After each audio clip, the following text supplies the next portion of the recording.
Hi, gorgeous. This is Gail Burwell. I'm the founder of the Rockstar Wellness series, and I have a fantastic guest today. He's a really close friend of mine. We know each other for a very long time, and I love her because she's truly authentic in what she's doing. She's beautiful in addition, and she's with me and for you today. So welcome, Gina. Kyle, thank you. I'm so talk about beautiful. Look at all of the good that you're doing and how beautiful you look doing it. Oh, thank She you dressed so up much. for the occasion. I'm so happy to be here with you finally. Yes, I know. It took some time, but to the It- end, we got there. we saved it for a very, very special day. Yeah, yes, But definitely. Um, so yes, today is really going to discuss about vulnerability, your emotions, because Gina is really a genius, is really a genius zone to help you to navigate in a better way any intense emotion like trauma and grief. So Gina, can you tell us a little more about what you do? absolutely, sure. I am a psychotherapist in Manhattan, in New York City, in the United States. I work specifically with pretty much anybody, adults, children, and families going through um, a traumatic grief or grief in general through loss. It was loss of people, but as the pandemic has now continued, it's a grief of a lot of other things, which I'll get into in a little bit. And also kind of helping people overcome and endure traumatic events that they've been through. And actually, we're living through it right now as Mm, well. So yes. I've been doing that for the past 16 years here in the United States. So Okay. it's an honor. Yeah, no, I imagine that with what's going on right now, with the COVID, with so many things happening in the world, you can have a lot of people quite, I think, affected by this from an emotional perspective. And even everyone, it's not even me, everyone is affected by this. Um, so that's why I was so interested in speaking with you because you know what? I do believe that our society didn't give us this freedom to feel our emotions. Oh, absolutely. I don't think, and this is what you and I have talked about a lot. We're a society, at least in the West, who really, really puts emphasis on finding solutions and Yeah. on help. We're taught to cheer people up. We're taught to help them make solutions, take steps towards feeling better. But what we do is we wind up completely ignoring their pain and their unspoken emotions. And so much of what we really need to be doing, in fact, I will venture to say, and you could quote me, we really just need to be acknowledging. If we just would acknowledge the pain, grief, and suffering of others, we are doing them a service by being in it with them, by being joined in Mhm. our own pain. We are witnessed, we are validated, and we're given the opportunity to heal just simply by being seen and having the space to feel all of the feelings. It's such an epidemic, the unspoken feelings that we suffer through. Um, and it's not our fault, right? Like Yeah. people just want other people to feel better. But we do it so backwards here. If we just acknowledged it, you That's true. you cannot heal another's pain by trying to take it from them. And that's so important for us to try to learn in the Western Yeah. society. Let people keep their pain. Just join them there. Yes, because I do believe that, most of the time it's true, there is a kind of glorification of everything positive, happy, joyful, exciting. But when we go into this intense and very strong emotion like trauma and grief, it's like we cannot speak about it. When in fact I believe that there is a duty for us to honor our emotions and to speak about it and to say, yeah, okay, I'm not feeling well. Okay, it's not my day today. Okay, I feel so much pain. Because when you verbalize your emotion, you're already starting this healing process in order to move on. Absolutely. That's really it, right? I say if you could just be seen, you probably would actually get, you'd feel the feelings and you wouldn't need to feel them again until you needed to feel them again. But you give that space for your feelings to breathe. And, culturally, even in Africa, when I was in Tanzania, as a part of the Truth and Reconciliation tribunals, it was really important that people got to tell their story and that people witnessed it. And that was really the foundation for healing. And if you think about it, I mean, genocide is the trauma of all trauma in a lot of ways. And to have the ability to have a space for you to just tell your story, and no one's able to fix it. It isn't going to bring people back. It isn't going to make your life the way it was before this happened, but it gives you this space to be witnessed, and you're not alone anymore. You're not isolated in the feelings, and there's less of a sense of helplessness when a community is involved. And a community can even just be one person. That's why I really believe in therapy, right? I don't fix people's problems, but I join them in them. No. We're in the trenches together. You're helping. Okay, you are kind of a guide on the side, helping them to go through these intense emotions. It's beautiful, because I do believe, and someone said this sentence. She said, "We are still in a kind of emotional dark age." I do not remember her name, but it was so timely, and I so resonated with that. Because I do believe in the power of our emotion, what we call emotional intelligence. So when you dare to really respect your emotions, you really open so many doors.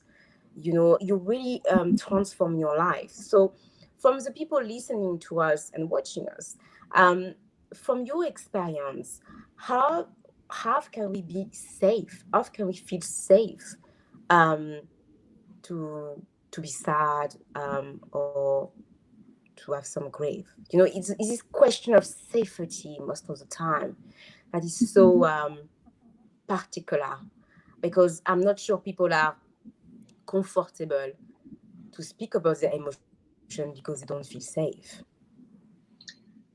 Yeah, and I think that's our responsibility as a society to change that, right? Grief and trauma are emotions that we run away from. We feel that they're very highly stigmatized. There's a lot of shame involved in them. And we want to just fast forward and rush through it. And I think knowing that that's so ingrained, right? If I had a loss, I lost my mother, and even I, as a grief therapist, felt the need to rush through my grief process. Rushing through something doesn't allow the time and the room for safety, obviously. And I know this, right? So if this is something that I already have an awareness of and still do, then imagine, how many people, how many thousands, hundreds of thousands of people are suffering, but they're trying to rush through their suffering. And I think it's our responsibility as a society to slow things down and to kind of like what I said before, which is a soul doesn't want to be fixed, doesn't want to be told what to do. It wants to be acknowledged. And safety lies within a simple act of acknowledgement. And and you're absolutely right, because it is so hard to feel safe these days when you're not sure, if there's room for your emotions, who is safe to talk to, are you there? Yes, I can hear you, but I think it's a little Oh, bit okay. of. I hear Can it. you hear me? It's good I now. can now. Yeah. I can hear you now. Yeah. But basically, it's really Yeah. how do we. Is it okay for me to continue? This is what happens when we're across the Atlantic from each other. Can you hear? A little bit. Okay. Okay. Because it seems like, yeah, there's a little bit of this you speaking, so maybe it's going to calm down, but let's see. How about now? Try. Okay, this could Oh be yeah, it's better. good. I was just saying, it was like, this is the Atlantic Ocean getting into your conversation.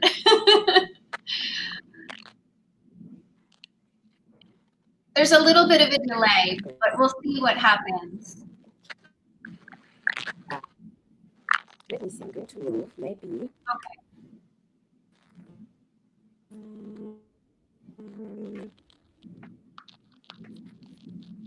Or maybe the sound, maybe. Well, okay. It seems like it's working better now because it's moving when I'm moving. It is moving when you're moving. Can you hear me? I can, yes. Yeah. Okay. I love it. Okay. It's good. Perfect. I love technology. Oh, you know. I love it. So, should I keep going? Yes, you can. It's fine. Okay. Something I wanted to say also to all of us is that I don't think that we acknowledge the rhythm of our own lives enough.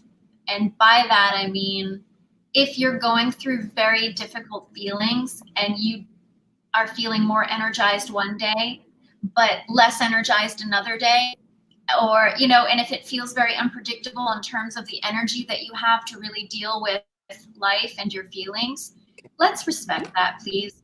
It doesn't mean if you don't feel ready on Tuesday to talk about your feelings that Monday's conversation is all, for nothing. I think that we have to understand that our feelings and the feelings surrounding our energy in emotion are very valid, especially when it comes to grief, because grief is one of the most exhausting emotions that one can have, because we're feeling the most immense love that we could ever imagine feeling and the void therein. So that feels important for me to say. Just please respect the rhythm of your life. No, I find this really pertinent in the sense that it seems like because we're so busy and there is this kind of performance race that we try to do the same with our emotions. When I do believe that our emotions are so linked to our being as human beings that we should be in a position to take our time and to slow down. But this is as well, a kind of learning process. We didn't learn about it at school.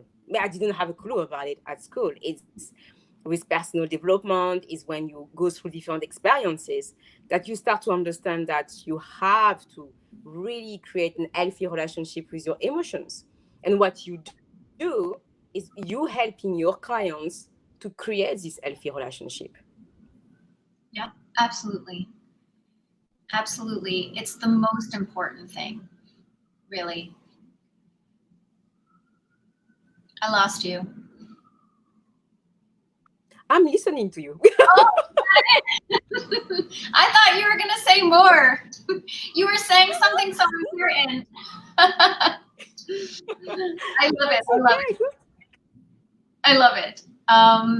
Yeah, I don't have anything to add on that. It's so important, and that relationship is so important. Okay. And I think, it's so much what we do. It feels like we do because we think we have to, and less about what is really ideal for us at this time. I talked about not rushing through our feelings. I talked about, the power of acknowledgement. I talked about respecting the rhythm of our own healing. But there are things, everyone needs support, but not everyone needs the same kind of support. And so it is really, really important to get to know yourself a little bit and get to know your needs and to consistently respect them. Otherwise, you are really not in the healing process. You are doing it you're just kind of rushing through it again, or you're doing what you think you should be doing. But this is your journey, and it's got to be done your way. And there's no quick fix, and there's no quick healing to loss. It's so deep, and it's It's so so life, deep, yeah. and grief and trauma change your life. There's no quick fix to that, but we have to be But gentle in our healing. but I love that you say that because you know what? I think we are very hard with ourselves. Even when we know that we need to be more compassionate and more kind, um, sometimes I find myself rushing and stressing myself when there is no reason at all. And I have to stop myself and say, Gail, slow down. Everything is fine. You do not need to rush. I love So, that. what would you say to a person, I think, having the same reaction like me, when it's time to accept being vulnerable and going through these emotions? I would actually add one step in between you acknowledging and telling yourself that you don't have to rush is inquiry.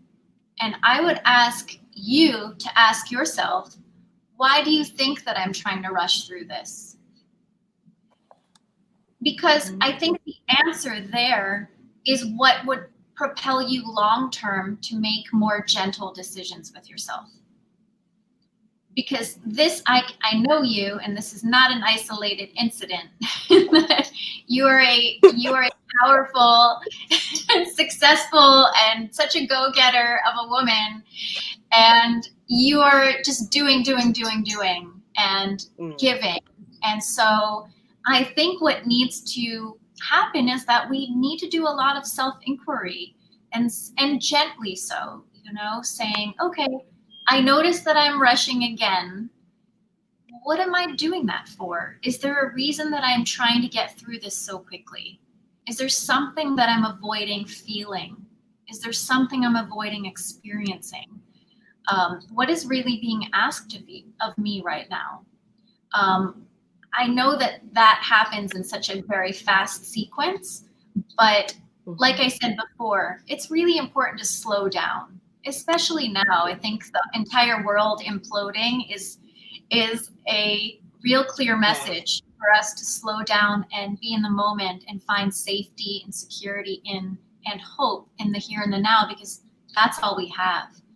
So rushing It's ahead to true. that next thing is like, well, what are we trying to do? What are we trying to take away our own pain by rushing through something, instead of respecting it and acknowledging it and inquiring within? It's just very I love important. it. I really love it because it's such a way to slow down and to respect yourself and really, and because I think I'm a mindset mentor, when you start to question me, immediately um it's I go into really introspection, and I start to ask myself these questions. So what Let's I hear the notice answer. it is especially uh? Yeah, but I do the work because I know the work is working. So that's why I did it this morning, because yeah, I woke up at dawn and it was not the first time, and I said, okay, and I need to journal. I started to journal, Perfect. and I started to ask myself questions, and I said, okay, what's going on? What is happening? What is the story behind it?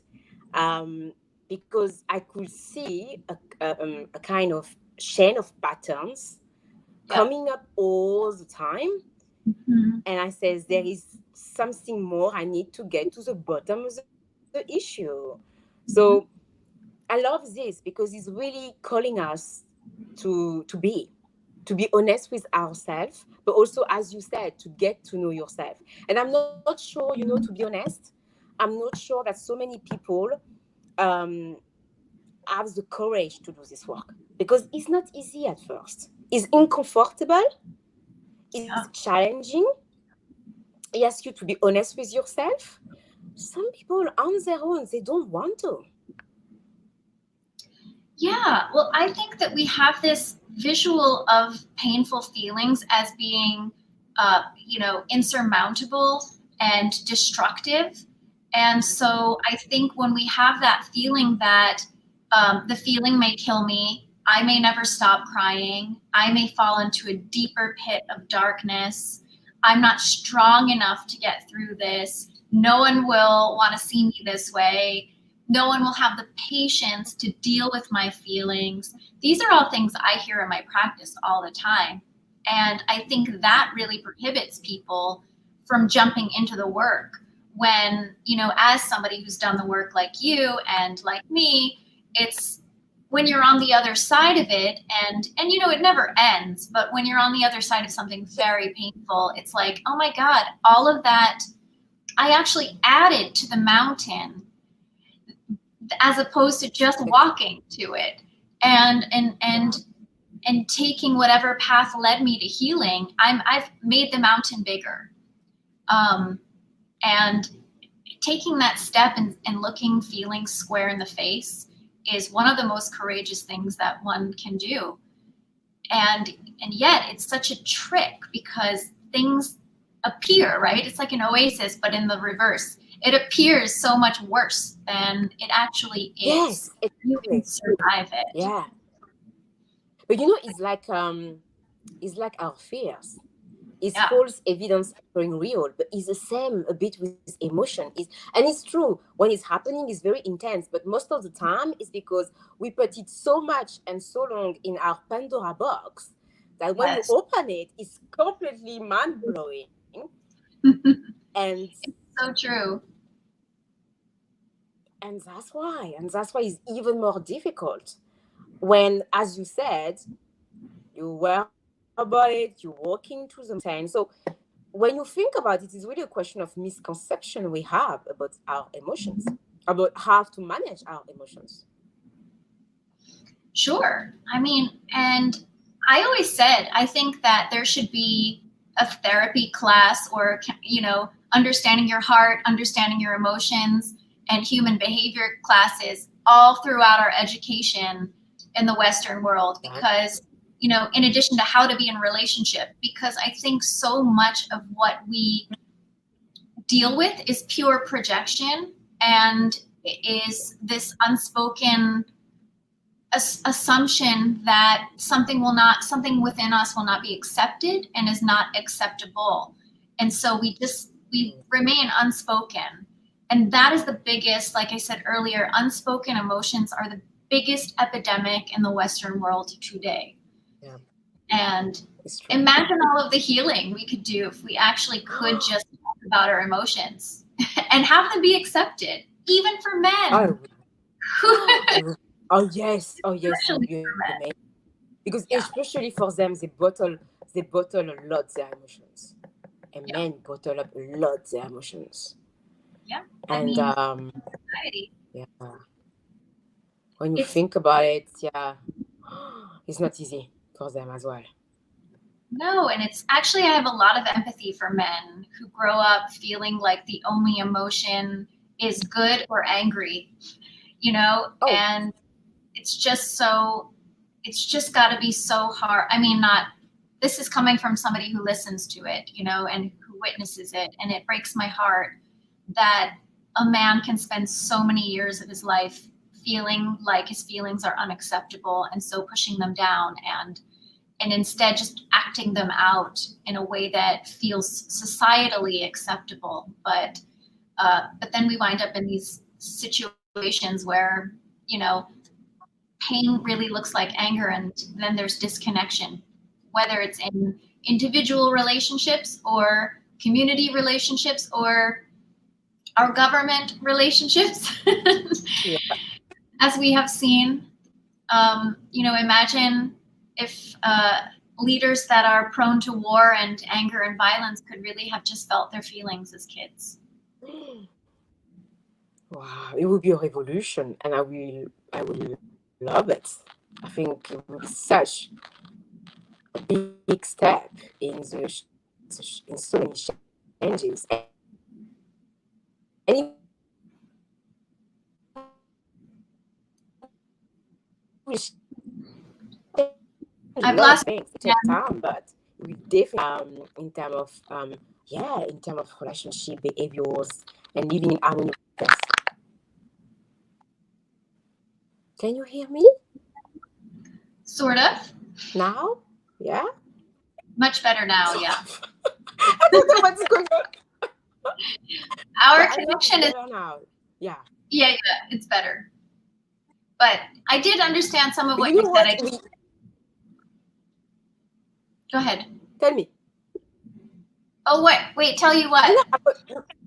no, I was just saying that it would be absolutely awesome if men are able and are learning to accept and to honor their emotions. Hmm.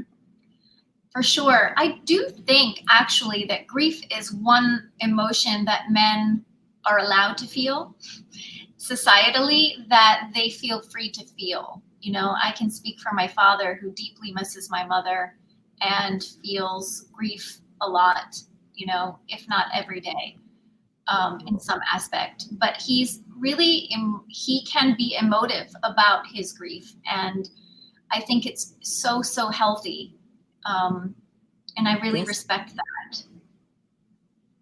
And I think Yes. I don't know. Yeah. I think grief is one of the things that feels more acceptable for a period of time, like all of us, before the West decides that you should be over it. And Yeah. But can you really be over something like that? you're never over it. There is not a day that will ever go by that there is not a reminder in some capacity, or a small void that you have lost something. It changes. You fill up the void with other things, but there's always that small hole there that you reserve for that person that you love, who's no longer here. Um, and that love will always matter. So it will never really get filled up. Yeah. You know, It's I true. think Yeah. I think that's Yeah. the Love thing, is so right? important. I think all of this is really about love, Oh right? wow. And connection, and love and relationships can change, but they still exist. And Oh trauma, yes. Yeah. loss, you know, I always say, you know, addictions, it's all really about an absence of connection. And if we could just so honestly and authentically connect to one another, or have a really strong support system of people who will be there and listen, and join us in our pain, how different healing would really look. I Yeah. fantasize about that. No, no, it's really wise. And I do agree with you. More you giving love to yourself, but also to others. And more you live in harmony with everyone. You're more patient, compassionate. You're more you less prone to judgment, for example. Yeah. So you have all these layers, these different layers that we can put on ourselves sometimes. But when Mhm. you're willing to do the work and really to show up as authentic, I would say, or as vulnerable, Mhm. because it's natural. We are human beings. I do believe that people connect with you. People can feel it, Yeah, and you give and permission yeah, for people to feel. I think that's what it is, right? The more that we share authentically, the more permission we give to other people to share authentically. And if we could do that, you know, with everyone in our circle right now, you know, or everyone around us, just say, you know what, hey, like, this is really hard. What I'm going yeah, through is really hard, and I am scared, and I feel so uncertain and anxious about the future. Imagine if we could all do that with one another and just have people say, oh, yeah, yeah. no, it's true. It would be so powerful. Oh wow, yeah. Yeah. As opposed to, Because oh, you're anxious? Well, maybe you should go take a walk later. Well, maybe you should call this person. Or maybe you should go and dance and work out and take a run. And that's our society. yeah, As opposed to, yeah, it's of true. course you feel sad. Of course you feel It's true. anxious. Yeah. I'm in that with you. Uh, but it's interesting because it happened to me recently to feel bored. And at first, I didn't want to acknowledge it. Yeah. It's another feeling when you're grateful for everything happening in your life and you feel bored. This is unacceptable. But at first, I was trying, like you said, just to try to do something different and to move around everything. And I said, now it's going to come back. I really need to understand what's going on. Mhm. Why do I feel bored? And it's only when I ask myself this question that I started to delve into another pattern that I had and to break it, and in a way that is not going to happen again. But it was interesting that once again, well, we are wearing this kind of layers of judgment and misconception about emotions. So when it's happening, it's like we are a bit of in on autopilot until we stop and you say, no, this is not going to work. No, this is not the way. It's true. 100%. Yes, yes. And I think I love what you said. I mean, you're really doing the work. I so appreciate this about you. It gives me a lot of hope that there are amazing people out there doing the work of healing and self-awareness and all of that. I think that there's a time for self-inquiry, kind of like what we were saying before when you were rushing through things, and a time to just sit with our feelings, right? And as a therapist, it's really different for me each time with someone too, because I feel a lot of the times like a Sherpa, if we're going to use the mountain analogy again, a Sherpa knows the top of the mountain, right? He knows the way there. But each day there's a different issue, or maybe a different challenge comes up, or a stone is in the way, or the weather is inclement, and so the Sherpa will have to take a different way and guide somebody up the hill in all of these different ways. And so there's no real way to climb a mountain, right? It's just all the ways lead to healing as long as you're taking the path. Um, and some days are the days of just resting. I think I lost you. I think I lost you again. I don't know A if, little bit. Let's see. are you there? I can hear you. I'm waiting for this Oh, to come. I'm moving a little bit. And yeah, it's here. perfect. Perfect. We did it. Sorry. You were saying, I was saying I was saying about being a Sherpa, and this is actually really interesting, a great example to my example, because we have all of these paths to climb the mountain. We have all of these ways, right? All of them are right. And some paths will have a stone in them, and some paths will have, another barrier. And some days the weather will be bad, and some days we'll just be tired and we'll need to rest and gather and gain our strength back. And I think it's the wisdom in that is knowing when those days are, and when to go on a different path, and when to rest, when to inquire, and when to sit with your feelings. yeah. And that's the wisdom, right? And that is where the healing is. And actually, that's the book that I'm writing on grief, which is really Oh, kind of an adventure book of sorts, that really talks about all the different ways that you have toward healing. Not all days will be the same. Not all weeks will be the same. May feel totally different from day to day. And that's still being right. And you still being validated in that. And if I could fix I some of my writer's block right now and finish my proposal, I think will be, I would love to offer that in the future. Sort of an adventure and an activity with me. So But let me know when your book is ready because I will be more than happy to read it. I would love that. I would love it. If I could have one person read Yeah. it, that would be great. Or you're going to have more than one person, but maybe more. I appreciate, For sure. I appreciate it. Oh, I love it. So yeah, I Yeah, mean, I but think if any I of really love. your, go ahead. Tell me. You really love. No, no, no, tell me because you were starting with. Go for it.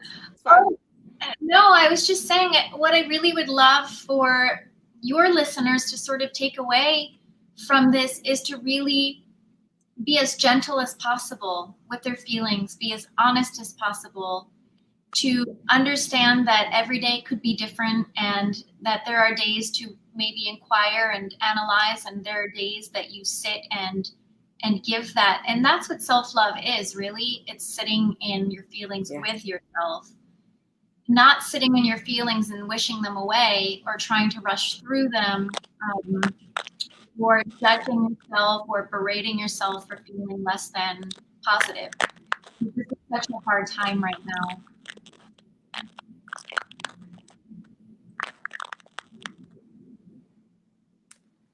Yes, I think it's working now. I heard what you said. Can you hear me? I can't. I Okay, like great. it when Okay. you freeze with a smile Um, on your. I like it when you sorry? freeze with a smile on your face. It's lovely, thank you.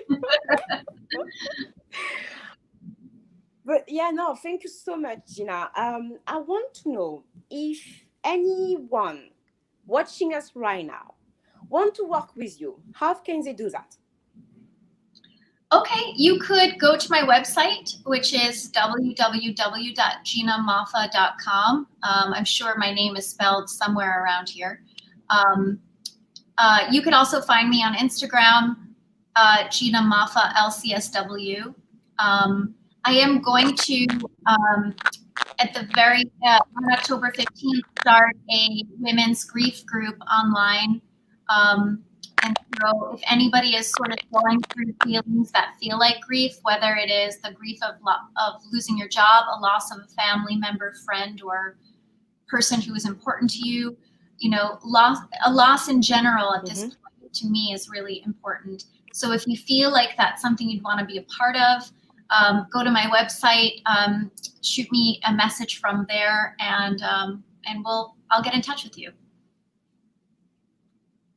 It just Okay. feels really So what I'm going important, to right? do, I'm going to put yes, I'm going to add your website in the comment section below for anyone interested to work with Gina or even to be part of this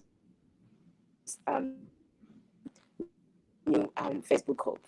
I'm going to say thank you so much, Gina, to be with me today and to share your wisdom and to share your expertise because I do believe that you're doing an amazing job and we need more people like you. Thank you so much. I'm so happy to finally be here with you, my dear friend, and I will see you on your side of the Atlantic as soon as we're allowed over. And thank you for all you're doing. You are such a healing light in this world for so many. So thank you. Oh, Truly, truly, thank thank you. you. Um, and I look Thank forward you to more so of much. these. Yeah. Yeah, when we can definitely I will come to see you because I never visited New York, so I think it's time. I know. We have to get you here. Yeah. So let's stay Thank you so positive much. and yeah, let's take our time to process our emotions and to Mhm. give us some self-love. For sure. Gorgeous. This is the end of this interview. As you can see, I love what she do, and I really emphasize the fact that take your time to go through your emotion during these challenging times and give yourself a pat in the back because no matter where you are, you're doing an amazing job. You may not see it, you may not feel it, but me, I'm telling you, you do it. So I just ask you to believe in yourself and believe in me and what I say to you. Thank you so much, Gina, again. Thank you. Thank you so much. Thank you, everybody who's here watching with us. I wish you peace and healing. Yes. I'm sending you so much love, everyone. Ciao. Bye.